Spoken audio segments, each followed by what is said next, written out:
Mesmo quase uma semana depois, o UFC 284 continua dando o que falar. Logo que o Islam Makhachev foi anunciado como vencedor, as redes sociais começaram a pipocar, com pessoas dizendo que a luta foi mal pontuada e que, na verdade, o Alexander Volkanovski foi o vencedor do combate. Os desdobramentos do evento continuaram na terça-feira, quando, após a atualização dos rankings do UFC, o Alexander Volkanovski, apesar da derrota, se manteve como o número 1 peso por peso do mundo, a contragosto do clã do Daguestão. Sobre isso, o campeão dos leves reagiu dizendo o seguinte: "Nunca esperei justiça e ainda não espero, porque vimos o exemplo com outros lutadores, o Ankalaev, o Petr Yan. O principal é que viajei 13 mil quilômetros, venci o campeão deles e voltei para casa confiante com o cinturão. Mas nos últimos dias, uma nova informação que pode mudar a percepção de todos sobre aquele combate chegou ao público. Afinal de contas, o Islam Makhachev trapaceou e usou um soro intravenoso para se reidratar após a pesagem?" Olha, o assunto do vídeo de hoje é meio complexo, por isso eu já peço desde já para você dar o like no vídeo e se inscrever no canal, você não tem noção do quanto isso me ajuda. Pois bem, essa suspeita começou na segunda-feira, quando o Dan Hooker, ex-adversário do Makhachev e parceiro de treinos do Volkanovski, foi ao Twitter acusar o russo da seguinte forma: "Imbecil de merda, acha que pode voar até a Austrália, contratar um enfermeiro para aplicar soro intravenoso nele e nós não iríamos descobrir. Cachorro trapaceiro."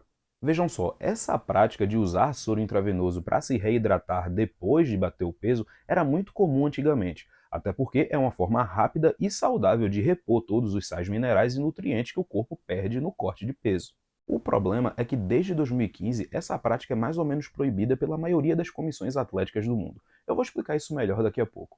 A razão para isso é que esse método deixa mais fácil não só usar, mas também mascarar substâncias proibidas. Só a título de curiosidade, tanto o BJ Penn quanto o Paulo Borrachinha foram suspensos por 6 meses pela usada, em 2016 e 2019 respectivamente, e ambos fizeram o uso da reidratação intravenosa. Também é importante lembrar que esse último corte de peso do Islam parece ter sido mais brutal do que de costume. O cara chegou visivelmente esgotado para se pesar e teve que inclusive tirar a roupa para poder bater o peso. Será que o cara não tentou dar um jeitinho depois para conseguir se recuperar? Para aumentar ainda mais as especulações, depois dessa acusação do Dan Hooker, começou a aparecer pelas redes sociais uma foto em que o braço do Islam está com um inchaço bem significativo, justamente próximo da articulação do cotovelo. Muita gente da equipe do russo se pronunciou a respeito disso. Primeiro foi o Rizvan Magomedov, co-empresário do lutador, que disse que esse inchaço no braço do Islam Makhachev era apenas por conta dos testes antidoping que haviam sido feitos pela USADA e pela Comissão da Austrália.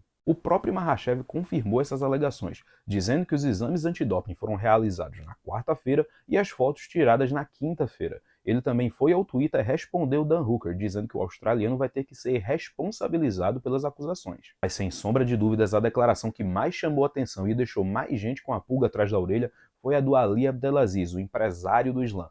Nessa quarta-feira ele foi ao Twitter com a seguinte mensagem: "A todos os idiotas por aí, qualquer lutador do UFC pode tomar entre 2 e 3 litros de soro, desde que seja feito por um enfermeiro ou por outro profissional. Semana que vem vou expor todo mundo. O Islam Makhachev é o rei do peso por peso." Pouco tempo depois o cara apagou o tweet. Na sequência, o jornalista Ariel Helwani especulou também na rede social que ele provavelmente apagou o post porque alguém falou para ele que ele estava sem querer incriminando o seu lutador. Na sequência, o Ariel continuou a sua informação, dizendo que na verdade os lutadores podem injetar apenas 100 ml por um período de 12 horas. Eu pergunto a vocês, será que o Ali tentou usar o mesmo argumento do Ariel Helwani, mas acabou se confundindo com as quantidades de soro?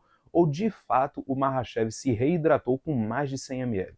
O que é que vocês acham? Independente do que ele quis falar, o problema é que, de acordo com Jeff Novitzky, que é o vice-presidente da saúde e desempenho dos atletas do UFC, em 2019 essa regra da reidratação intravenosa teve uma alteração, na qual ficou definido o seguinte: desde que a comissão atlética do lugar em que o evento está acontecendo receber um médico que ateste que o lutador precisa daquele soro, seja por exemplo pelo corte de peso, e a comissão atlética aceitar, o lutador pode sim se reidratar com mais de 100 ml do soro. Pelo que eu entendi, depois do uso, o lutador tem que fornecer aquele material para a comissão atlética para que aquela substância seja observada. Ou seja, mais ou menos como o TRT alguns anos atrás, existe uma brecha nessa regra que pode ser aproveitada por basicamente qualquer lutador. O problema é que isso não explica especificamente a situação do Islam Makhachev.